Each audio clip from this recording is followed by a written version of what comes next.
महाराज वसुदेव जी बारात लेकर के आए। विवाह संपन्न हुआ, भावरे पड़ी, कन्यादान हुआ।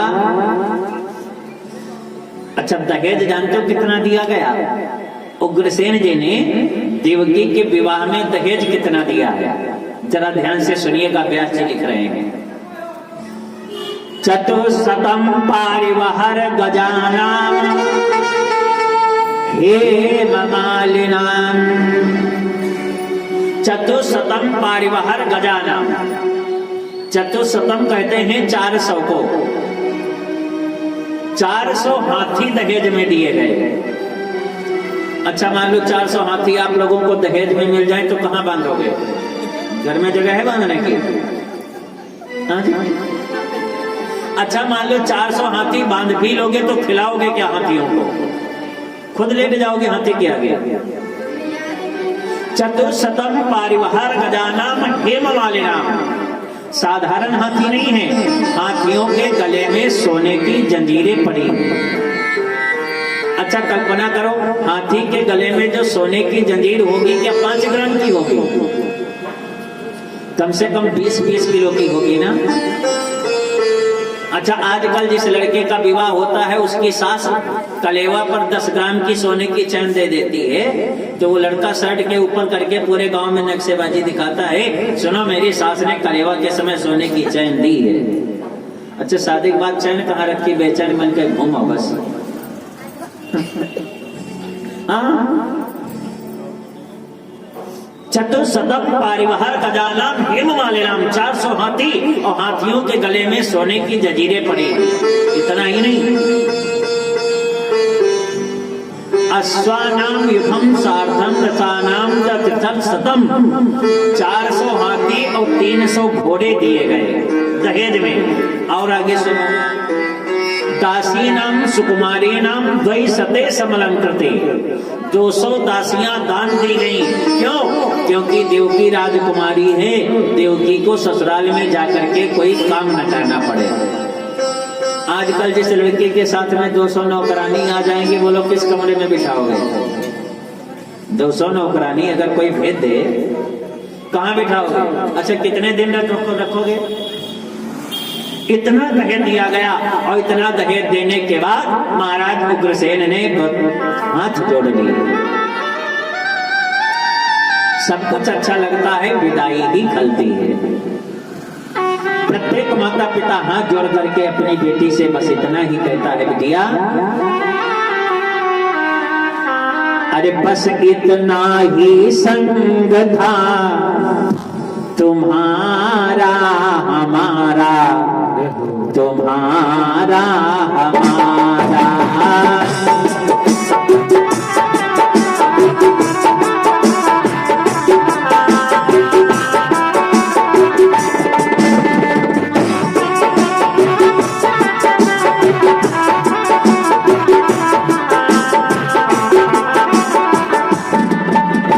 बस इतना ही संग था तुम्हारा हमारा, तुम्हारा हमारा। बस इतना ही संग था हमारा तुम्हारा, हमारा तुम्हारा।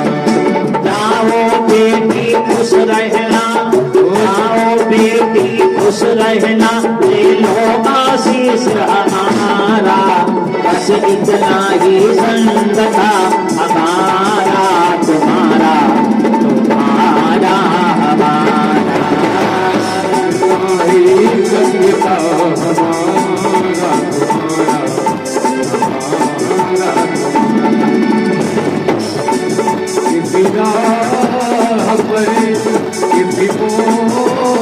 पर कहीं चले न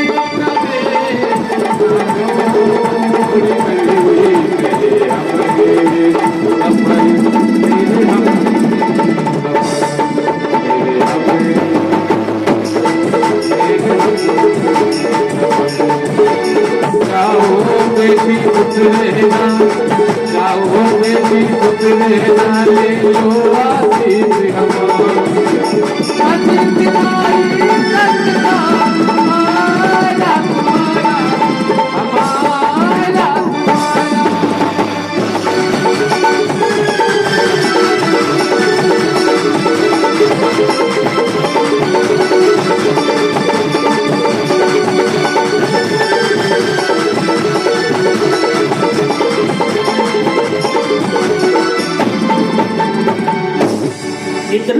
देने के बाद उग्रसेन ने हाथ जोड़ लिए। अच्छा, जब विदाई होती है तो पानी दिखाया जाता है। आप लोगों के यहाँ दिखाया जाता है? क्यों क्यों दिखाया जाता है पानी?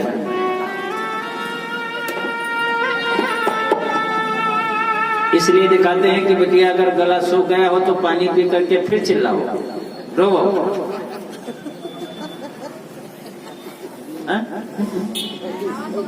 अगर गला सूख रहा हो तो पानी पियो फिर चिल्लाओ। ससुराल में जब बहू पहुंचती है तो सबसे पहले सास भी पानी दिखाती है। पानी क्यों दिखाया जाता है? क्योंकि 3 लोगों के जीवन में पानी की बड़ी कीमत है। अगर 3 लोगों के जीवन का पानी मर जाए तो समझ लो वो जीते जी मर गए। कौन कौन? बोले, रही मन पानी राखिए और बिनु पानी सब सोन। बोले, पानी गए न उबरे मोती मानुष चोर। 3 व्यक्तियों के जीवन का अगर पानी मर गया तो समझ लो जीते जी मर गए। चूने का पानी मर जाए चूना बेकार, मोती का पानी मर जाए मोती बेकार। अगर मनुष्य की आंखों का पानी मर गया तो वो भी मर गया। तो प्रत्येक माता पिता अपनी बेटी को विदा करते समय आंखों में अश्रुपात हो रहा होता है और प्रत्येक माता पिता हाथ जोड़ करके कहते हैं, बेटिया आज तक तुम इस घर में रही हो तो तुमने ऐसा कोई काम नहीं किया है जिससे तुम्हारे परिवार के ऊपर आंच आने पाए। आज तुम दूसरे घर की बहू बन रही हो तो तुमको इस पानी की सौगंध है। ससुराल में जाकर के ऐसा कोई काम मत करना कि तुम्हारे मायके के पानी की बदनामी हो जाए। पानी दिखाया जाता, पानी की बदनामी न होने पाए ऐसा ससुराल में कोई काम मत करना। जब ससुराल में बहू पहुंचती है तो सास भी पानी दिखाती है। सास भी कहती है जैसे तुम परिवार में उस परिवार में बेटी बन करके रही हो लेकिन तुमने कोई ऐसा काम नहीं किया कि पानी के ऊपर उंगली उठ पाए, तो आज से तुम बहू हो। इस परिवार में पानी की अवलाज तुम्हारे ही हाथों में है। ससुराल में रह करके ऐसा कोई काम मत करना कि ससुराल की बदनामी होने पाए। प्रत्येक माता पिता हाथ जोड़ करके कहता है कि मैंने गंगा नहा लिया और मैंने जमुना नहा लिया। बेटी अरे करके हाथ पीले डोली में बिठा दिया। करके डोली में बिठा दिया। मैंने गंगा नहा लिया, मैंने जमुना नहा लिया। मेरे करके हाथ पीले डोली में बिठा दिया। मेरे करके हाथ पीले डोली में बिठा दिया। मैंने गंगा नहा लिया, मैंने जमुना नहा लिया। मैंने गंगा नहा लिया,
करता। श्रीधरो हरि हरि धरा पर अब तक धरा पे रखता। हरि धरो हर हरि धरा पर तब तक धरा पे रखता। श्रीधरो हरि हरि धरा पर अब तक धरा पे रखता। मैंने वो ही काम किया है एक पिता जो करता। मैंने वो ही काम किया है एक पिता जो करता। मैंने गंगा नहा लिया, मैंने जमुना नहा लिया, मैंने गंगा नहा लिया, मैंने जमुना नहा लिया। करके हाथ पीले डोली में बिठा दिया। तेरे करके हाथ पीले डोली में बिठा दिया। तेरे करके हाथ पीले डोली में बिठा दिया।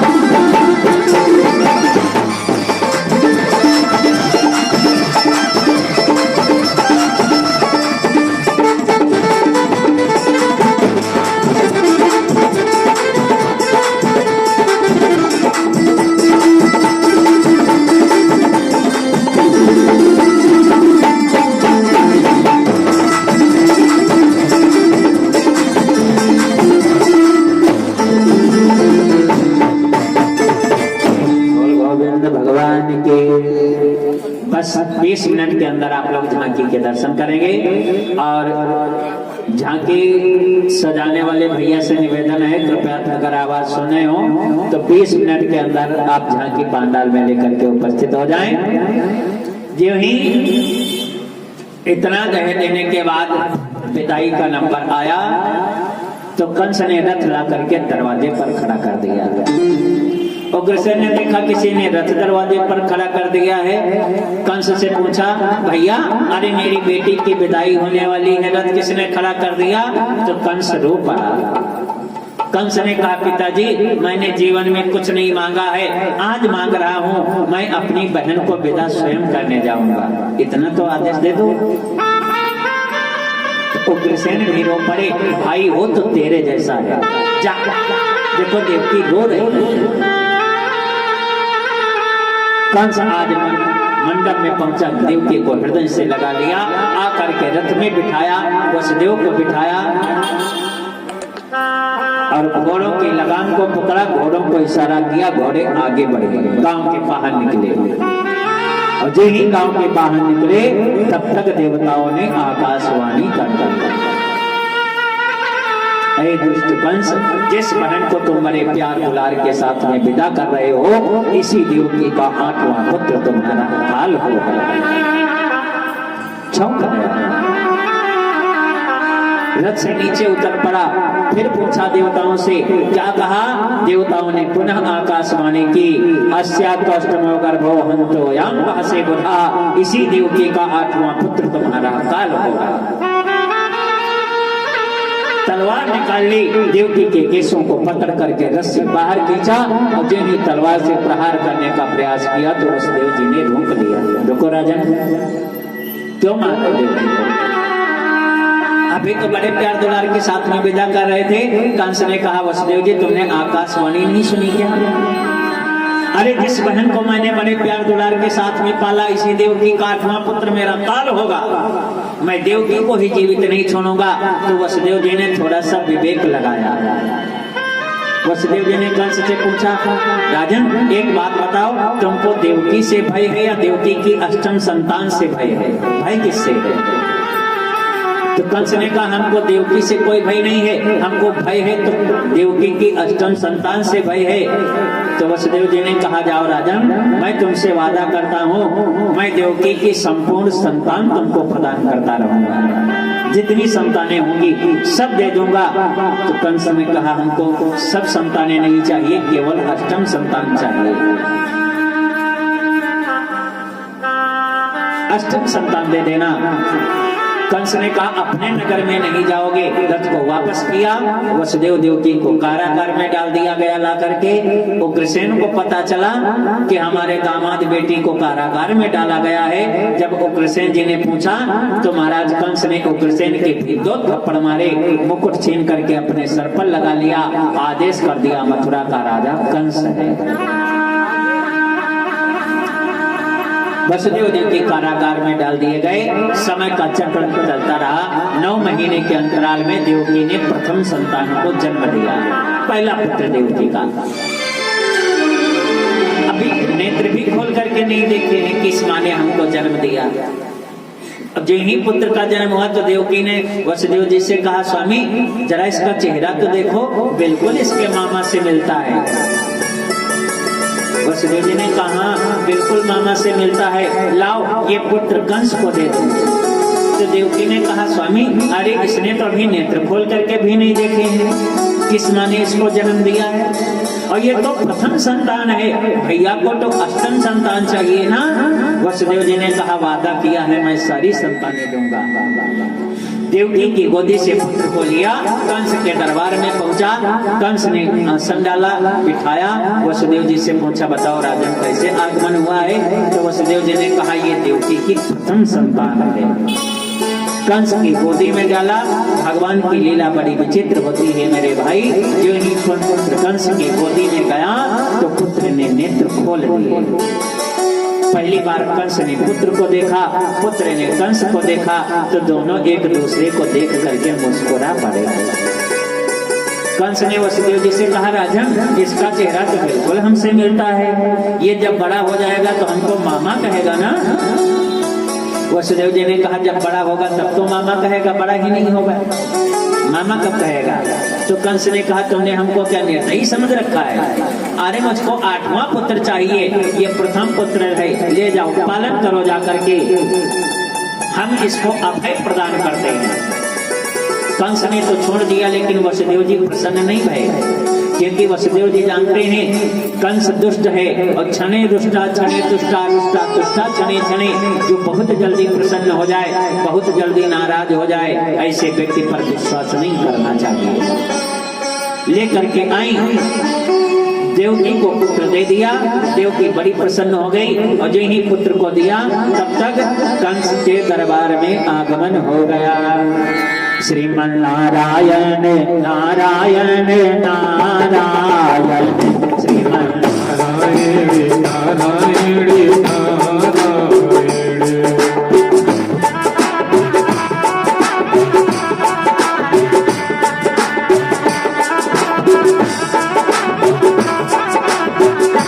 श्रीमन नारायण नारायण नारायण, श्रीमन नारायण नारायण नारायण। लक्ष्मी नारायण नारायण नारायण, ओ लक्ष्मी नारायण नारायण नारायण।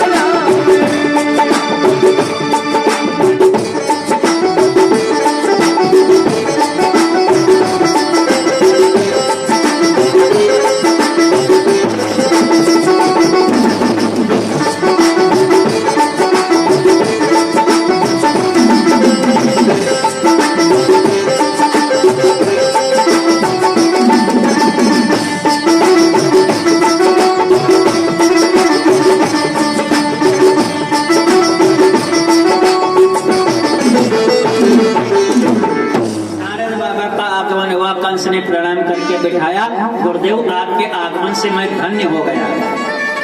नारद जी ने कंस से कहा हमने सुना है तुम बड़े धर्मात्मा हो गए हो। संगीता जी जरा झांकी देख लीजिए, झांकी बोला बड़े धर्मात्मा हो गए हो। हाँ, मैं धर्मात्मा कहाँ हुआ? तो नारद जी ने कहा फिर तूने देवकी की प्रथम संतान क्यों छोड़ दी? कंस ने कहा गुरुदेव ये तो प्रथम संतान है, हमको 8वीं चाहिए। तो नारद बाबा ने कंस से कहा तुम बहुत भोले हो, बड़े मूर्ख हो। आकाशवाणी हुई थी 8वां पुत्र मारेगा, लेकिन ये आकाशवाणी नहीं हुई थी कि 8वां पहले पैदा होगा या पहला पहले पैदा होगा। इस बात की तो कोई आकाशवाणी नहीं हुई। तुम बड़े मूर्ख हो, देवता बड़े चालाक हैं, कहीं ऐसा न हो 8वां ही पुत्र पहले पैदा हो गया हो। नारद बाबा ने जब कंस को समझाया, कंस चौंक गया, नंगी तलवार लेकर के गया, कारागार में प्रवेश करता है, देवकी की गोदी से पुत्र को छीना, 2 बार आकाश मार्ग में घुमाया, पत्थर पर पटका तो बच्चे के चिथरे चिथरे उड़ गए। देवकी रो पड़ी।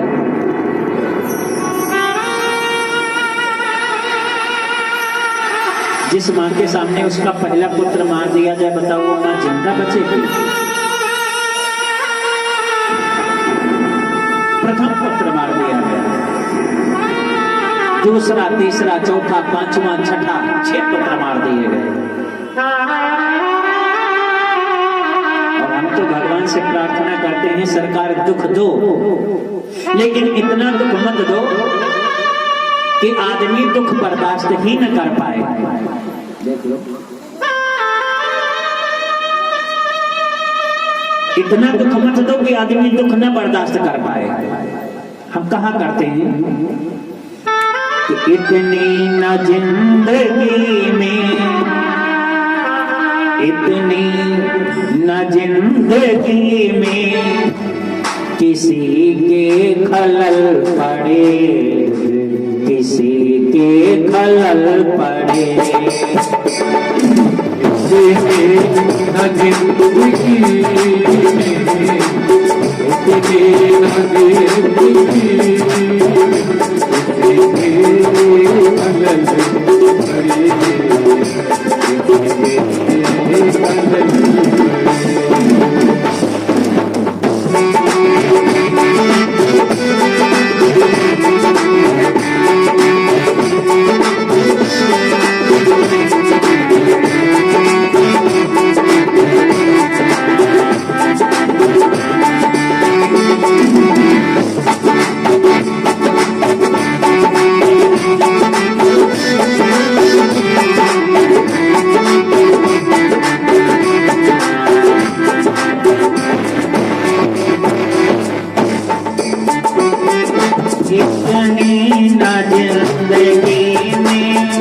किसी के खलल पड़े, किसी के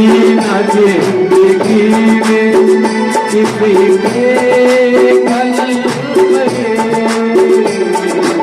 इतनी न जिंदगी में किसी के खलल पड़े, हंसने से ना सोने हो,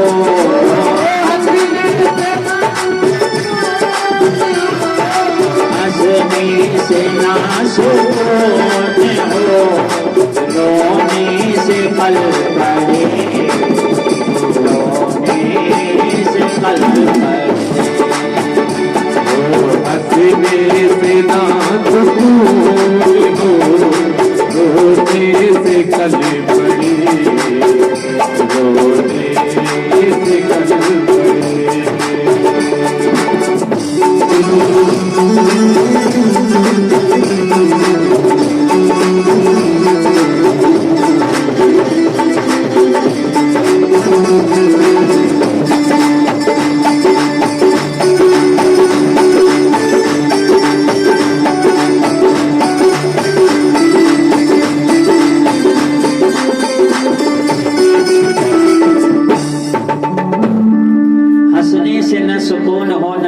से कल पड़े और इतनी न जिंदगी में किसी के खलल पड़े।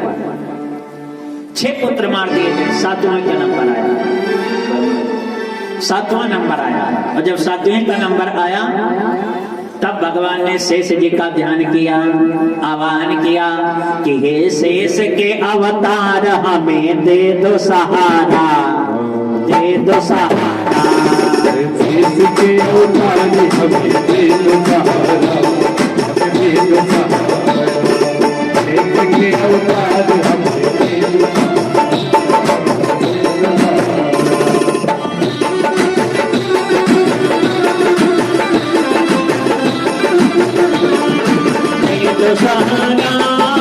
दे दो सहारा, दे दो सहारा,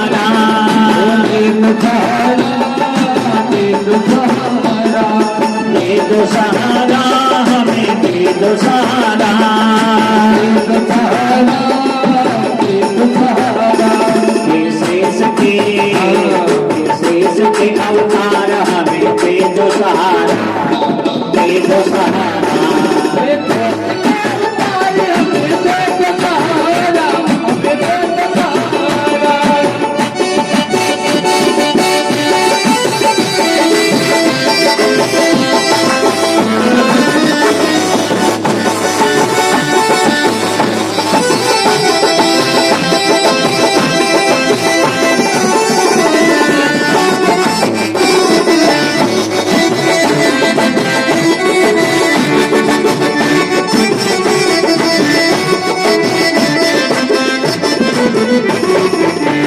शेष जी का देव ही आवाहन किया। शेष जी प्रकट भय, बोलो प्रभु क्या आज्ञा है। भगवान ने कहा जाओ देवकी के गर्भ में पहुंचो, तुमको बड़ा भाई बनना है। भगवान ने कहा, शेष जी ने कहा प्रभु हम छोटे बनेंगे।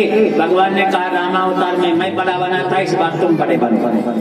देवकी के गर्भ में पहुंचे, जो ही जन्म का समय आया भगवान ने योग माया का आवाहन किया। भगवती जी से कहा